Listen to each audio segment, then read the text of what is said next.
Assalamualaikum warahmatullahi wabarakatuh. Om Swasti, Astu, Namo Buddhaya, Rahayu, Salam Kebajikan. Yang terhormat Ibu dosen pembimbing Umi Rafiatin, SP, MMA pada mata kuliah Dasar Manajemen serta teman sejawat kelas yang saya banggakan. Sebelum memasuki topik pembahasan, izinkan kami memperkenalkan diri. Perkenalkan, kami dari kelompok 4 dan nama saya sendiri adalah Putri Wulandari, NIM 2021 310049. Saya Aslius Kevin Zeraman, NIM 2021 310048. Nama saya Ricarus Fikis Termandur, NIM 2021 310052. Perkenalkan, nama saya Mario Iventusiki, NIM 2021 0051. Baik, langsung saja kita mulai presentasinya. Kata pengantar, syukur Alhamdulillah senantiasa kami panjatkan kehadirat Allah yang telah melimpahkan rahmat dan karunia-Nya sehingga kami dapat menyelesaikan makalah ini guna memenuhi tugas untuk mata kuliah dasar manajemen dengan judul komunikasi.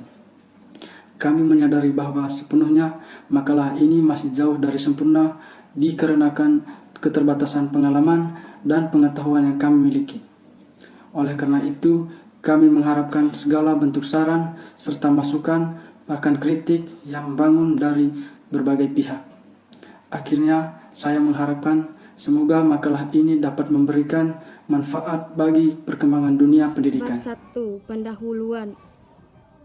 Latar belakang. Manajemen komunikasi merupakan sebuah patokan atau landasan seseorang untuk berkomunikasi agar terjalin suatu pesan yang efektif. Pesan yang disampaikan pun harus dapat dipahami atau dimengerti oleh lawan bicaranya. Inilah yang disebut dengan proses komunikasi. Lebih spesifiknya, yaitu proses penyampaian pesan dari komunitor kepada komunikan melalui media dengan mengharapkan timbal balik dari komunikan, terutamanya dalam sebuah organisasi, yaitu sebuah wadah yang di dalamnya terdiri dari anggota-anggota yang tersistem baik secara formal maupun tidak formal untuk mencapai kepentingan atau tujuan dari organisasi tersebut. Dalam hal ini pentingnya manajemen komunikasi sangatlah menjadi hal yang utama dalam sebuah organisasi, karena melalui manajemen komunikasi individu dapat mengelola pesan baik tulisan maupun lisan dengan memperhatikan lebih dulu kepada siapa yang ia tuju. Untuk mencapai tujuan bersama satu organisasi dengan adanya komunikasi organisasi para anggota-anggota di lingkungan internal ini yang akan saling terhubung dan saling bekerja sama sesuai dengan tugas dan tanggung jawabnya di bidang masing-masing. Terutamanya media massa memiliki fungsi dasar di dalamnya yang terdiri dari tahap perencanaan planning, tahap perorganisasian organizing, tahap pergerakan actuating, dan tahap pengawasan controlling yang sangat penting dan tidak terpisahkan dengan manajemen komunikasi, karena di setiap tahap-tahap tersebut memerlukan manajemen komunikasi yang baik agar radio tahap berjalan dan untuk mengurangi konflik yang akan muncul ketika berkomunikasi satu sama lain. Tidak hanya itu, mereka harus mengatur atau mengelola pesan yang akan disampaikan kepada anggota lain dan memperhatikan proses komunikasi agar tidak akan terjadi miskomunikation dan terciptanya tujuan dari suatu organisasi.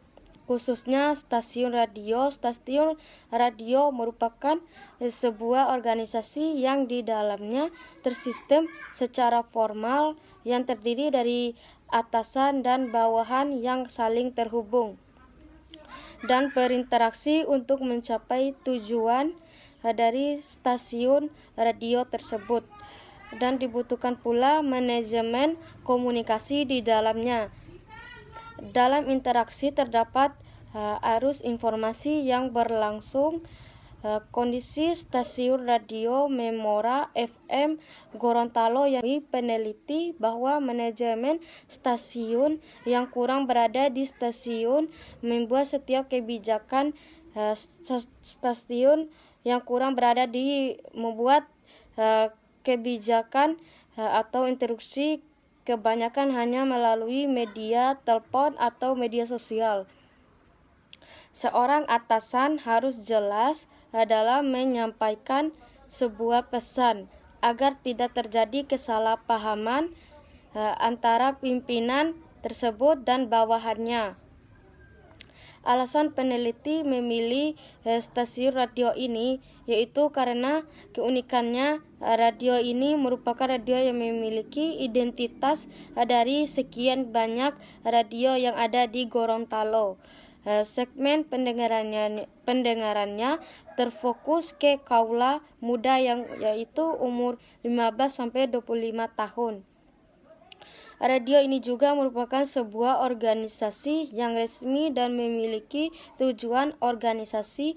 Oleh sebab itu, stasiun radio ini juga membutuhkannya. Manajemen komunikasi yang baik untuk mencapai sebuah tujuan organisasi yang sudah ditentukan sebelumnya. Berdasarkan latar belakang di atas, penelitian tertarik untuk melakukan penelitian dengan rumusan judul Manajemen Komunikasi Perusahaan Media Massa Studi Deskriptif pada stasiun radio Memora FM Gorontalo. Rumus masalah. Dengan melihat latar belakang dan identifikasi masalah di atas, maka penelitian merumuskan sebuah masalah tentang bagaimana manajemen komunikasi perusahaan media massa studi deskriptif pada stasiun radio Memora FM Gorontalo. Tujuan penelitian. Tujuan penelitian adalah untuk mendeskripsikan manajemen komunikasi perusahaan media massa stasiun radio Memora FM. Manfaat penelitian.